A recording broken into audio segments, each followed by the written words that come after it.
de don Charles Poulet, l'Église au temps de saint Augustin,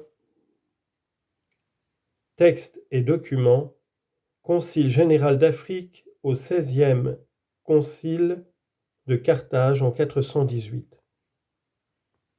Concile général d'Afrique ou XVIe Concile de Carthage en 418. Canon premier. Quiconque dit qu'Adam a été créé mortel, en sorte que pécheur ou non il serait mort, ainsi que sa mort n'a pas été le salaire du péché, mais une nécessité de la nature, qui soit anathème. Canon deuxième.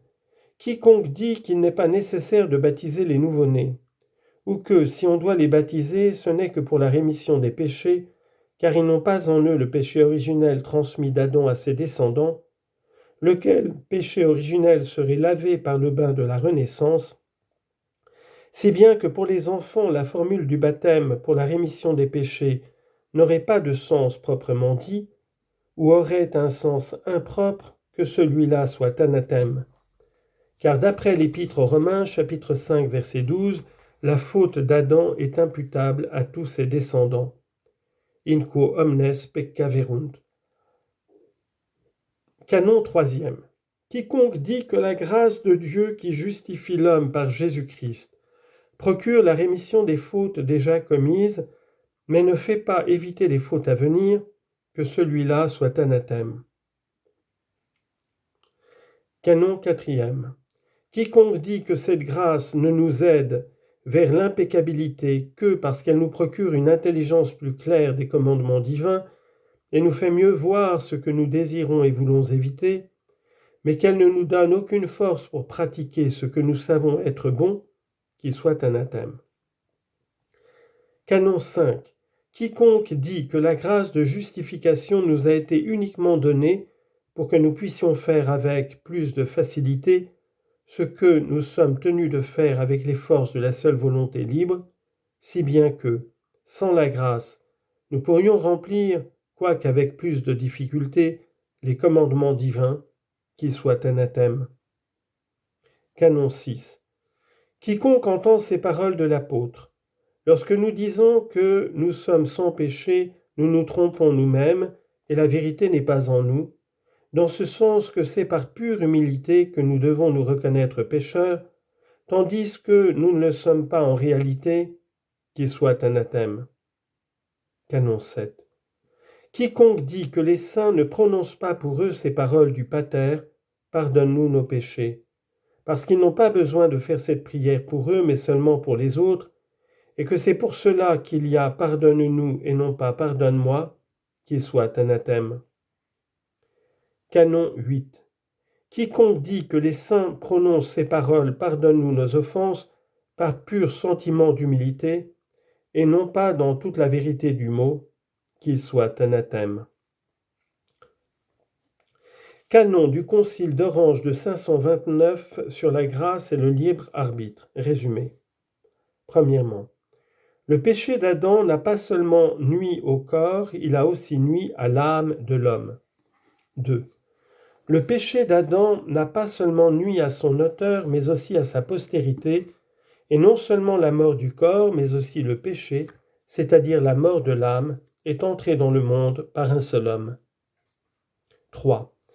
La grâce ne nous est pas concédée seulement parce que nous la demandons, mais c'est elle qui fait que nous la demandons. 4. Dieu n'attend pas que nous désirions d'être purifiés du péché, mais c'est lui qui fait naître en nous le désir par le Saint-Esprit. 5. Le commencement de la foi, le penchant vers la foi, est en nous l'œuvre de la grâce et ne se produit pas naturellement comme la croissance. Si cette foi était naturelle en nous, tous ceux qui sont étrangers à l'Église du Christ devraient être appelés fidèles. 6. Il n'est pas juste de dire que la miséricorde divine s'exercera vis-à-vis de nous si nous croyons par nos propres forces, si nous le demandons, etc. C'est plutôt la grâce divine qui fait que nous croyons, que nous demandons, etc.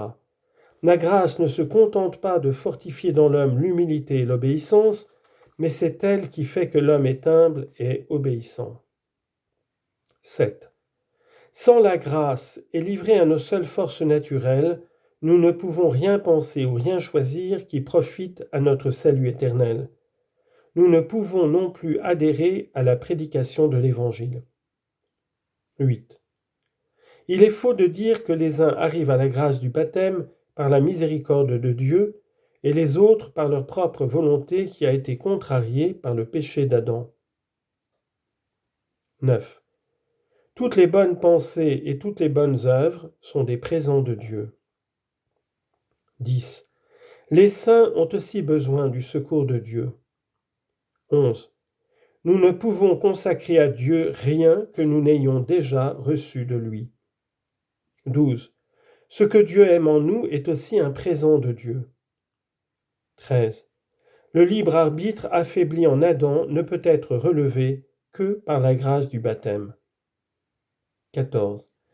Un malheureux ne peut être relevé de sa misère que par la miséricorde divine qui le prévient. 15.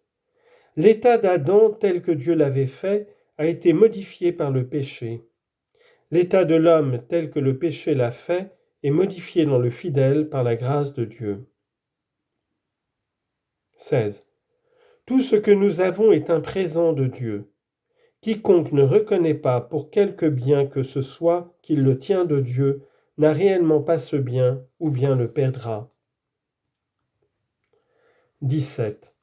C'est la passion humaine qui donne de la force aux païens, mais c'est l'amour de Dieu qui donne de la force aux chrétiens, cet amour imprimé dans nos cœurs par le Saint-Esprit. 18. La grâce que l'on n'a pas méritée précède les œuvres les plus méritoires. 19. Même si la nature humaine possédait encore l'intégrité dans laquelle elle a été créée, elle ne pourrait la conserver sans les secours du Créateur. Si elle ne peut sans la grâce conserver le salut qu'elle a reçu, elle peut encore bien moins le recouvrer si elle l'a perdu. 20. Dieu fait dans l'homme beaucoup de bien sans la coopération de l'homme, mais l'homme ne peut pas faire de bien sans que Dieu ne lui accorde de le faire. 21. La loi ne justifie pas, et la grâce ne consiste pas, ainsi que quelques-uns le prétendent, dans la force naturelle de l'homme. La loi existait et elle ne justifiait pas, la nature existait et elle ne justifiait pas. Mais le Christ est mort pour accomplir la loi et pour rétablir la nature corrompue par le péché d'Adam. 22. L'homme a reçu de Dieu ce qu'il possède de justice et de vérité, car il n'a par lui-même que mensonge et péché.